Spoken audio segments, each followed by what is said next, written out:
अरे भाई, मेरे कहने का मतलब कि आप राम मंदिर को लेकर ही वोट मांगते हो तो मैं मस्जिद पे टिप्पणी क्यों करूं? मेरे कहने का मतलब कि राम मंदिर बनाना जरूरी है, बट क्या अस्पताल बनाना जरूरी नहीं है? रोजी रोजगार जरूरी नहीं है? शिक्षा जरूरी नहीं है? रोजी रोजगार के लिए ट्रम्प को वोट करने जाएंगे हम? भोजपुरी गायक, अभिनेता और आरजेडी के नेता खेसारी लाल यादव बिहार के चुनावी मैदान में उतर चुके हैं और छपरा से चुनावी हुंकार भर रहे हैं। एक बार फिर उन्होंने राम मंदिर पर विवादित बयान दे डाला है, जिसके बाद सियासी बवाल खड़ा हो गया। खेसारी ने एनडीए की प्राथमिकताओं पर तीखी टिप्पणी की है। उन्होंने राम मंदिर निर्माण की जरूरत को स्वीकार करते हुए भी रोजगार, शिक्षा और स्वास्थ्य जैसे बुनियादी मुद्दों पर अधिक ध्यान देने की मांग की। खेसारी लाल यादव ने सत्ताधारी दल को सीधी चुनौती देते हुए कहा कि मेरे कहने का मतलब ये था कि राम मंदिर बनना जरूरी है, लेकिन क्या अस्पताल बनना जरूरी नहीं है? क्या रोजगार जरूरी नहीं है? क्या शिक्षा जरूरी नहीं है? उन्होंने जोर देकर कहा कि मंदिर लोगों के भविष्य का निर्धारण नहीं कर सकती। आप हर जगह मंदिर बनाइए, लेकिन क्या मंदिर हमारे बच्चों का भविष्य तय करेंगे? अगर मंदिर हमारे बच्चों का भविष्य तय करते हैं तो मैं चाहूँगा कि आप बिहार में 200 मंदिर बनाकर दिखाइए कि आपके कितने बच्चों का भविष्य तय किया जा सकता है। भगवान हमारे हृदय और भक्ति में बसते हैं, मंदिर में तो बस एक मूर्ति होती है।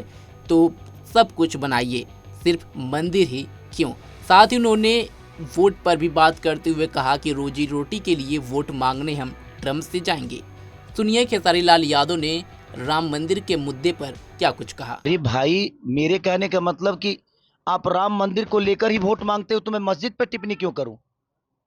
मेरे कहने का मतलब कि राम मंदिर बनाना जरूरी है, बट क्या अस्पताल बनाना जरूरी नहीं है? हाँ?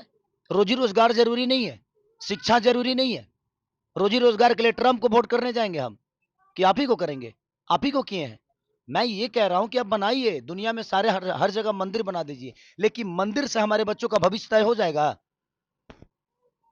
मंदिर से अगर हमारे बच्चों का भविष्य तय होता है तो मैं चाहता हूं कि आप 200 मंदिर बिहार में बना डालिए और आप एक बच्चे का भविष्य तय करके बता दीजिए और दिखा दीजिए कि आपने कितने बच्चों का भविष्य उस मंदिर से किया है। मुझे कोई दुख नहीं है और ना ही मुझे कोई तकलीफ है। मैं कह रहा हूं अब बनाओ। भगवान दिल में होता है, श्रद्धा में होता है, मंदिर में सिर्फ एक मूर्ति होती है। तो इसलिए मैं कह रहा हूं कि आप सब कुछ बनाओ, सिर्फ मंदिर क्यों बनाओगे? सनातन कहने से इंसान नहीं होता है। हमारे दिनेश भैया कह रहे हैं कि मैं यदुमुल्ला हो गया, मैं यादव कुल का आदमी हूं ही नहीं।